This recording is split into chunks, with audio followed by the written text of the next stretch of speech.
Hello friends, இன்றைக்கி நம்ம பார்க்க போகிற டாபிக் என்ன அப்படின்னு பார்த்தீங்கன்னா, பாளையக்காரர் கிளர்ச்சி பார்க்க போகிறோம். இதுக்கு முன்னாடி நான் உங்களுக்கு சொல்லிக்கணும், மேக்ஸ் வந்து ஃப்ரீ டெஸ்ட் சீரிஸ் கொடுக்கலாம் அப்படின்னு சொல்லிட்டு நான் வந்து போஸ்ட் பண்ணியிருந்தேன். நிறைய பேர் அதுக்கு போடுங்க அப்படின்னு சொல்லியிருந்தீங்க.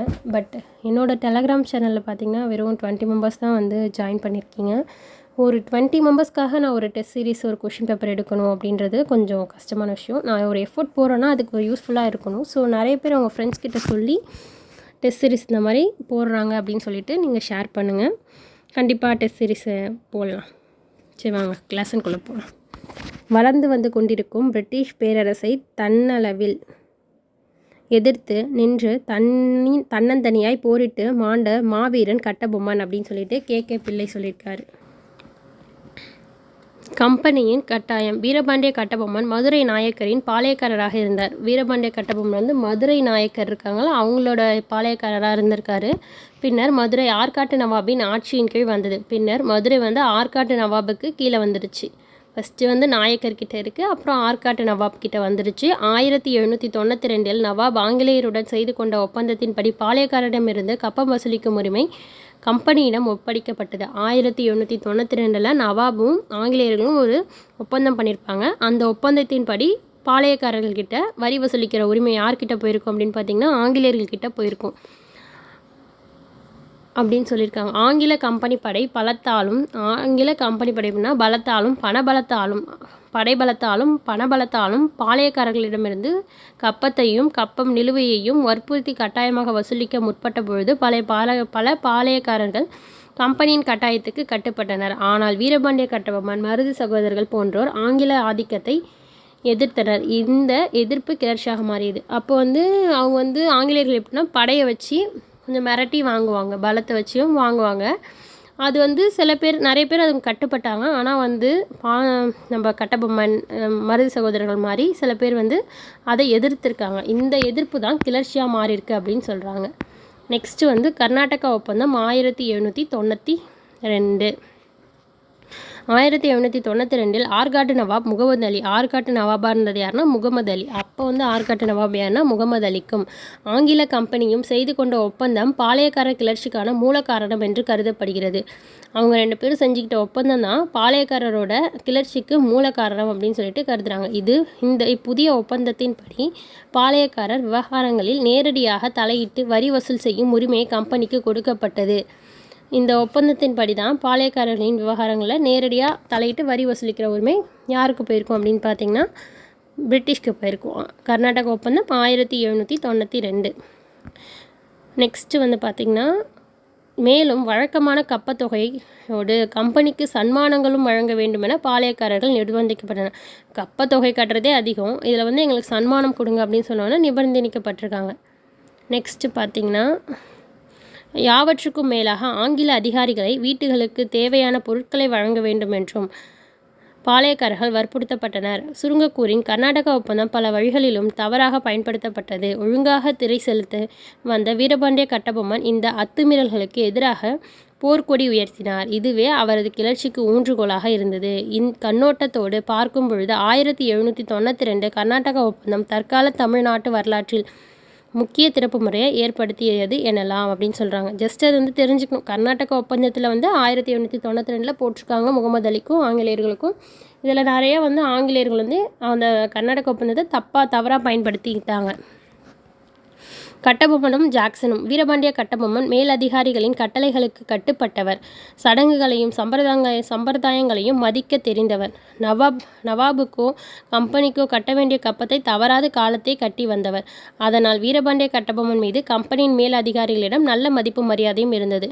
வானம் பொய்த்ததால் விளைச்சல் வெகுவாக குறைந்தது. பாஞ்சாலக்குறிச்சி பஞ்சத்தின் பிடியில் சிக்கியது. எனவே வீரபாண்டியம் வழக்கம் போல வந்து பாளைய மக்களிடமிருந்து வரி வசூல் செய்து உரிய நேரத்தில் கப்பம் செலுத்த முடியாமலே போயிடுச்சு. இப்போ வந்து என்ன சொல்கிறாங்கன்னா, வீரபாண்டிய கட்டபொம்மன் வந்து கரெக்டாக கப்பம் கட்டிடுவார், எப்பயுமே கரெக்டாக கட்டிடுவார். ஆனால் இப்போ வந்து மழை வரல, அதனால வந்து நல்ல விளைச்சல் இல்லை, அதனால் கட்ட முடியாத ஒரு சுச்சுவேஷன்.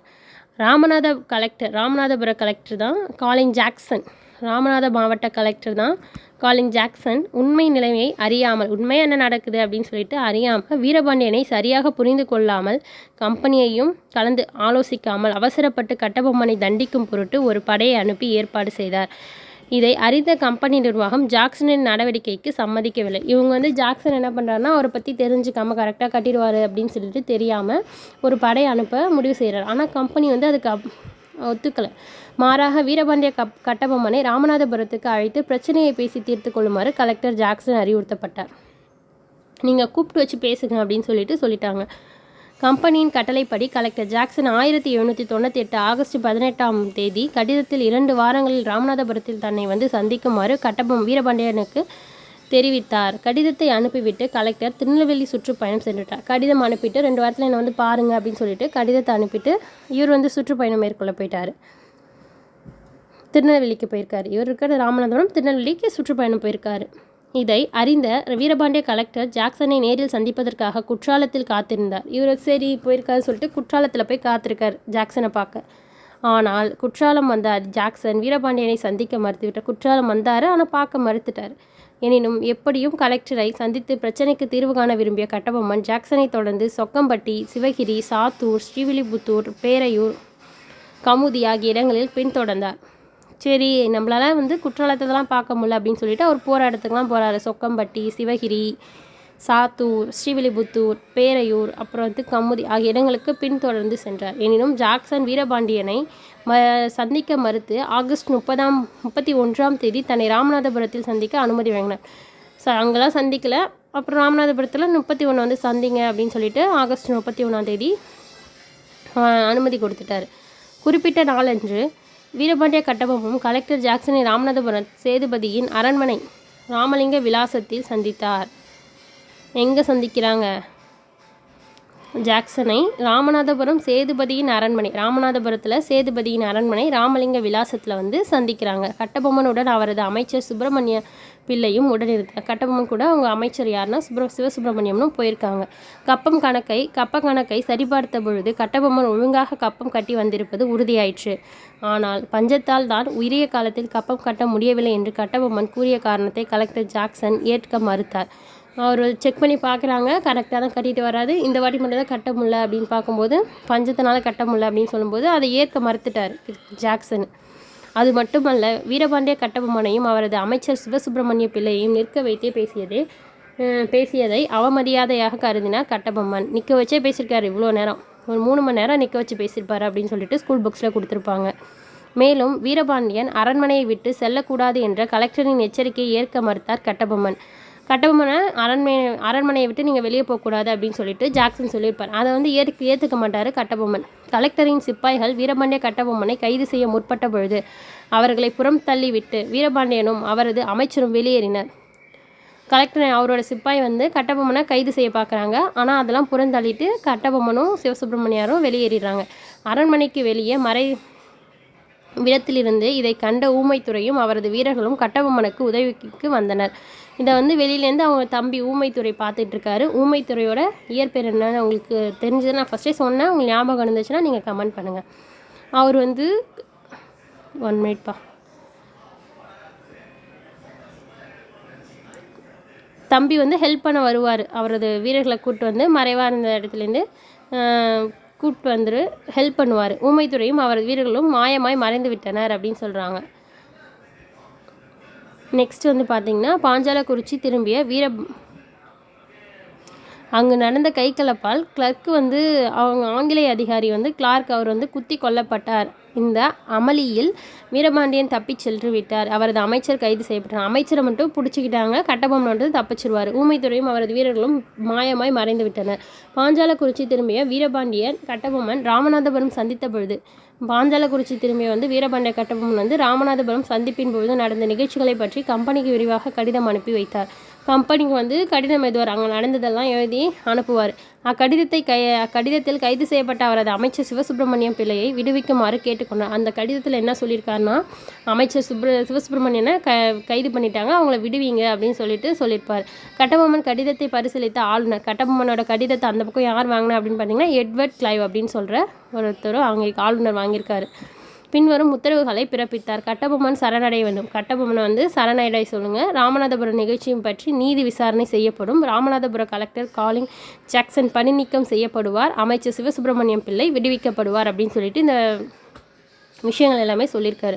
கட்டபொம்மன் வந்து சரணடைய சொல்லியிருக்காங்க. ராமநாதபுரம் நிகழ்ச்சி பற்றி விசாரணை செய்வாங்க. 3 பேர் சேர்ந்து விசாரணை பண்ணுவாங்க அப்படின்னு சொல்லிட்டு ஸ்கூல் புக்ஸில் கொடுத்துருப்பாங்க. நெக்ஸ்ட் வந்து ராமநாதபுரம் கலெக்டர் வந்து பணி நீக்கம் செஞ்சுட்டு அவருக்கு பதில் எஸ்ஆர் லூஷிங்டனை வந்து இதுவாக போட்டிருப்பாங்க, கலெக்ஷனாக போட்டிருப்பாங்க. சிவசுப்பிரமணியத்தை விடுதலை பண்ணுறேன் அப்படின்னு சொல்லிட்டு சொல்லியிருப்பாங்க. ராமநாதபுரம் நிகழ்ச்சி பற்றி விசாரித்த வில்லியம் ப்ரவுன், வில்லியம் ஓர்ன், ஜான் காஸ்மேஜர் ஆகியோரை கொண்ட விசாரணை கமிஷன் நியமிக்கப்பட்டது. இந்த கமிஷன் சொன்னாங்களே இவங்க 3 பேர் தான் அது. இக்கமிஷனை சமர்ப்பித்த அறிக்கையில் பின்வரும் முடிவுகள் தெளிவாக இருந்தன. பாளையக்காரர் வீரபாண்டிய கட்டபொம்மன் கீழ்ப்பணிய மறுத்தார், ஆனால் கலகம் செய்தார் என்பதற்காக எவ்வித ஆதாரமும் இல்லை. அவர் வந்து மறுத்திருக்கார், ஆனால் கலகம் செஞ்சார் அப்படின்னு சொல்கிறதுக்கான எந்த ஆதாரமும் கிடையாது. கலெக்டர் காலின் ஜாக்சனின் நடத்தை கண்டிக்கத்தக்கது. ஜாக்சனோட நடத்தை வந்து கண்டிக்கத்தக்கது. கலெக்டரின் கட்டளையை கட்டபொம்மன் நிறைவேற்றியதில் காலதாமதம் ஏதும் இல்லை. பேட்டி கொடுக்காமல் 23 நாட்கள் அலைய விட்டதால் வீரபாண்டியன் அவமதிக்கப்பட்டார். ராமநாதபுரம் அரண்மனையில் கடுமையாக நடத்தப்பட்டதால் தான் கட்டபொம்மன் பாதுகாப்பு கருதி வெளியேற நேரிட்டது. காலவரத்தில் குத்தப்பட்டு உயிரிழந்த கிளார்க்கின் குடும்பத்துக்கு உயிரிய இழப்பீட்டை வீரபாண்டிய கட்டபொம்மன் ஏற்க வேண்டும். சுருங்கக்கூறின் விசாரணை குழு கட்டபொம்மன் நிரபராதி என்று தீர்ப்பளித்தது. எல்லாம் போய் பேசிட்டு அவரை நிரபராதி அப்படின்னு சொல்லிட்டு தீர்ப்பளிச்சிட்டாங்க. ராமநாதபுரம் மாவட்ட ஆட்சியர் ஜாக்சனுக்கு பதில் எஸ்ஆர் லூஷிங்டன், இதில் வந்து லஷிங்டன் அப்படின்றது நம்ம ஸ்கூல் புக்ஸில் வந்து லூஷிங்டன் அப்படின்னு சொல்லுவாங்க, நியமிக்கப்பட்டார்.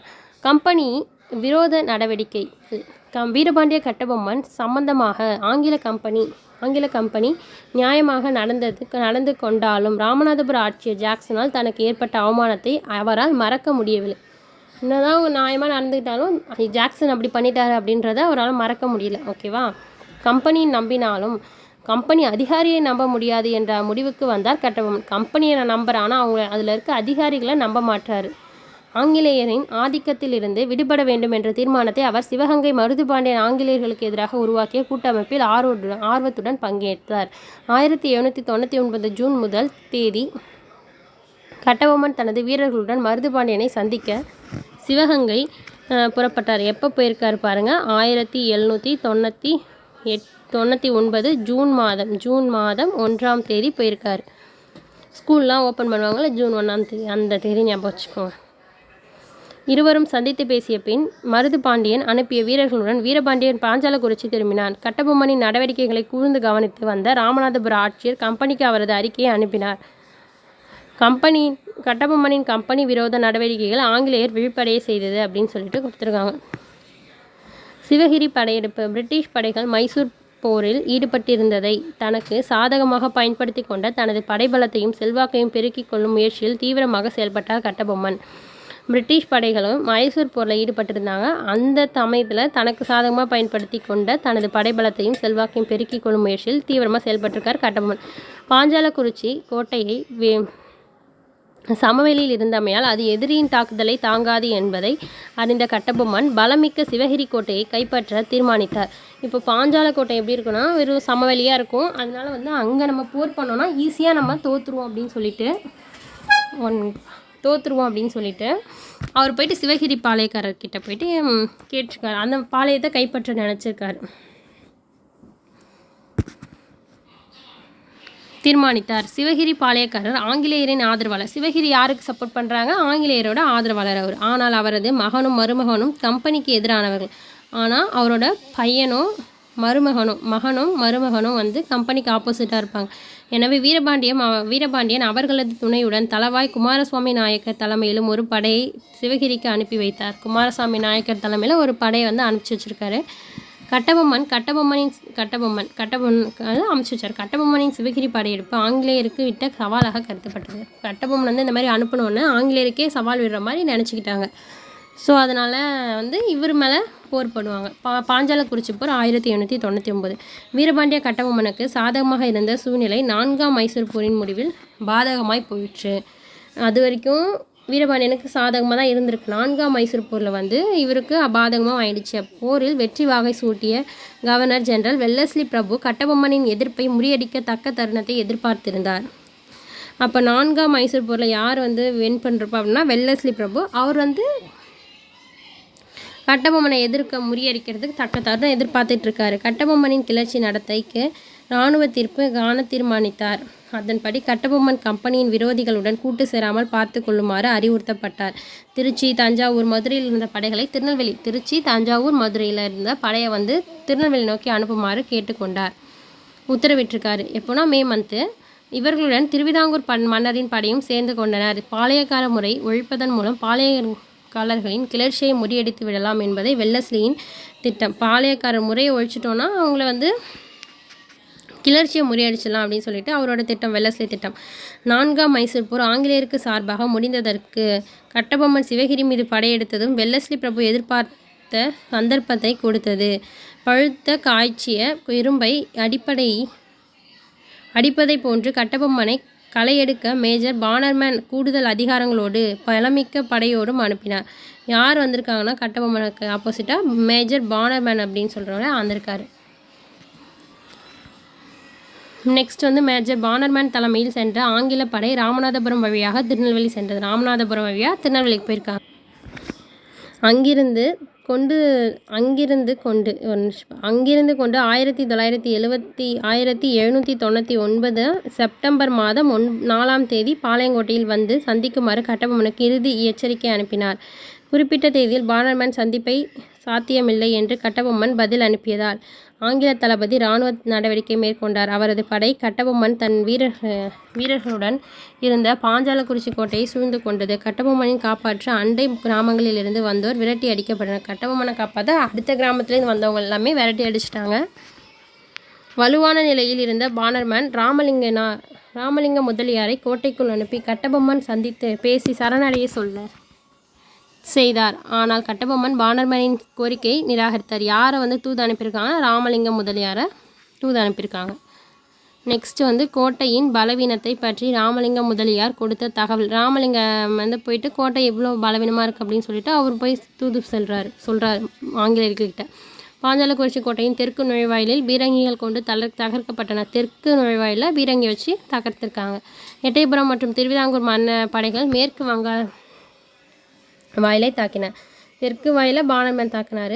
மேற்கு வாயில வந்து பார்த்திங்கன்னா எட்டயபுரம், திருவிதாங்கூர் படைகள் வந்து தாக்கியிருக்காங்க. உள்ளே நுழைந்த ஆங்கில படைகள் எதிர்கொண்ட ஊமைத்துறையின் வீரர்கள் பேரழிவை ஏற்படுத்தியது. தளபதி காலின்ஸ் கொல்லப்பட்டார். அடுத்து வந்து பானர்மேன் எதிர்பார்த்தபடி கட்டபொம்மன் எளிதில் அவரை பிடிக்க முடியல. எனவே கூடுதல் படையை பாளையக்கோட்டையிலிருந்து வரவழைத்து பன்முனை தாக்குதல் நடத்தப்பட்டது. கிளர்ச்சிகள் கோட்டையை விட்டு வெளியேறி காடல்குடியை நோக்கி விரைந்தனர். கிளர்ச்சியாளர்கள் வந்து கோட்டையை விட்டு நீங்கள் எங்கே போயிருக்காங்க இது கேட்பாங்க. எந்த இடத்துக்கு போனாங்கன்னா காடல்குடி, காட்டில் போய் மறைஞ்சிக்கிட்டாங்கன்னு ஞாபகம் வச்சுக்கோங்க. காடல்குடி விரைந்தனர். காடல்குடியில் அவர்களுக்கு பெரும் சேதம் ஏற்பட்டது. சிவசுப்பிரமணியம் பிள்ளை கைது செய்யப்பட்டு கட்டபொம்மன் தப்பித்து சென்று விட்டார். காடல்குடியிலிருந்து தப்பி சென்ற வீரபாண்டிய கட்டபொம்மனை புதுக்கோட்டை மன்னர் விஜய ரகுநாத தொண்டைமான் களப்பூர் காட்டில் இருந்து பிடித்து தளபதி பானர்மேனிடம் ஒப்படைத்தார். இப்போ வந்து காடல்குடியிலேருந்து தப்பி போனவர் வந்து எங்கே போய் அடைக்கலாம்னா புதுக்கோட்டையில் போய் மறைஞ்சிடுறாரு. அங்கே களப்பூர் காட்டில் சுற்றிட்டு இருக்கும்போது விஜய ரகுநாத தொண்டைமான் அப்படின்ற ஒருத்தவர் வந்து பிடிச்சி பானர்மேன் கிட்ட கொடுத்துட்றாரு. கட்டபொம்மனின் படை வீரர்கள் சிவகங்கை வழியாக திண்டுக்கல் தப்பி சென்று மருதுபாண்டிய கோபால நாயக்கருக்கும் தங்கியிருந்த ஆங்கில ஆதிக்க எதிர்ப்பு முகாமில் சேர்ந்தன அப்படின்னு சொல்கிறாங்க.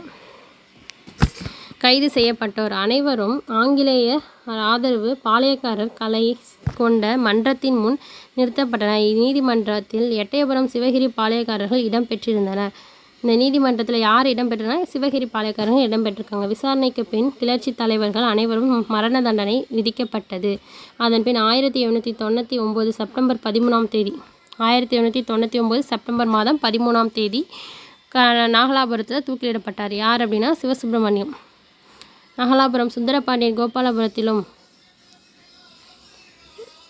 சிவசுப்பிரமணியம் பிள்ளை நாகலாபுரத்திலும் தூக்கிலிடப்பட்டனர். 3 நாட்களுக்கு பின்னர் கட்டபொம்மன் தனியாக மன்றத்தினால் விசாரிக்கப்பட்டனர். கட்டபொம்மன் தன் மீது சுமத்தப்பட்ட குற்றங்களை மனக்கலக்கமின்றி ஒத்துக்கொண்டார். 1799 செப்டம்பர் மாதம் 17ஆம் தேதி வீரபாண்டிய கட்டபொம்மன் கயத்தாறில் தூக்கிடப்பட்டாங்க. எங்கன்னா கயத்தாறு.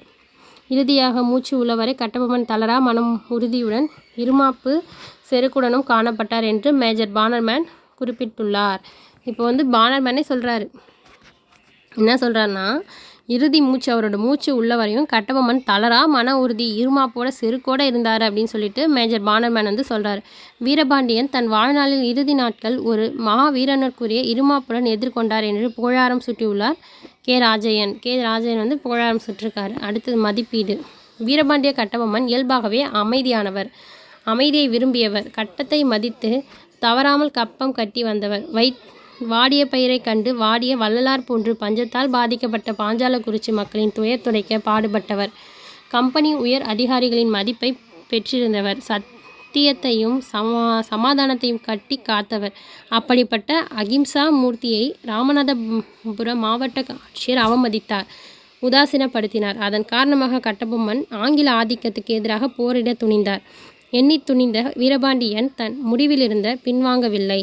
கிளர்ச்சிக்கார கட்டபொம்மன் மருது பாண்டியன் உருவாக்கிய ஆங்கில எதிர்ப்பு கூட்டணியில் தன்னை இணைத்து கொண்டார். திருநெல்வேலி கிளர்ச்சியை பாளையக்காரர்களுக்கு தலைமை தாங்கினார். ஆங்கிலேயரை ஆதரித்த சிவகிரி மீது பாளையக்காரர் ஒற்றர் மூலம் எதிரிகளின் நடமாட்டங்களை கண்காணித்தார். நெருக்கடியான நேரத்தில் ஆங்கிலேயரிடம் அவர் அடிபணிய மறுத்தார். உயிர் மூச்சு உள்ளவரையும் ஆங்கிலேயர் எதிர்த்து போராடிய கட்டபொம்மன் சக பாளையக்காரர்களால் காட்டி கொடுக்கப்பட்டு கைது செய்யப்பட்டார். சாகும் பொழுதும் செருக்கோடும் சேர்த்தார். வீரபாண்டிய கட்டபொம்மன் பிறவி போராளி அல்ல, சூழ்நிலை கட்டளைத்தால் கிளர்ச்சியாளரானார். பிறவியாக போராளி கிடையாது, சூழ்நிலையினால் அவருக்கு கிளர்ச்சியாளராக மாறிட்டார் அப்படின்னு சொல்கிறாங்க. நெக்ஸ்ட் பார்ட்டில் ஊமைத்துறை பார்க்கலாம். தேங்க்யூ.